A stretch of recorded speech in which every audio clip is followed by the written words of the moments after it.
Tindak pidana korupsi merupakan salah satu bentuk kejahatan yang merugikan negara dan masyarakat. Di Indonesia, upaya pemberantasan tindak pidana korupsi telah mengalami perkembangan seiring dengan waktu. Pertama, sejarah pemberantasan tindak pidana korupsi. Pemberantasan tindak pidana korupsi di Indonesia dimulai sejak masa Orde Baru, namun upaya yang signifikan baru dilakukan setelah reformasi pada tahun ke-1998. Pada tahun 1999, pemerintah Indonesia mengeluarkan Undang-Undang Nomor 31 tentang Pemberantasan Tindak Pidana Korupsi sebagai landasan hukum utama dalam menangani kasus korupsi. Kedua, latar belakang lahirnya delik korupsi.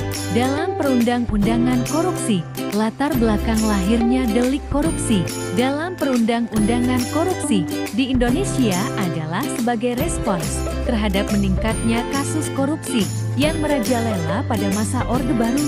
Ketiga, delik korupsi menurut Undang-Undang Nomor 31 Tahun 1999 Junito Undang-Undang Nomor 20 Tahun 2001 tentang perubahan atas Undang-Undang Nomor 31 Tahun ke-1999 tentang pemberantasan tindak pidana korupsi, Undang-Undang Nomor 31 Tahun ke-1999 dan perubahannya, Undang-Undang Nomor 20 Tahun 2001 mengatur mengenai tindak pidana korupsi di Indonesia.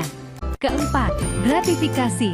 Gratifikasi merujuk pada penerimaan, hadiah atau janji dari pihak lain yang diberikan kepada seorang pegawai negeri atau penyelenggara negara sebagai bentuk penghargaan, imbalan, atau insentif dalam rangka melaksanakan tugasnya. Gratifikasi juga dianggap sebagai bentuk tindak pidana korupsi dan diatur dalam undang-undang terkait pemberantasan korupsi di Indonesia.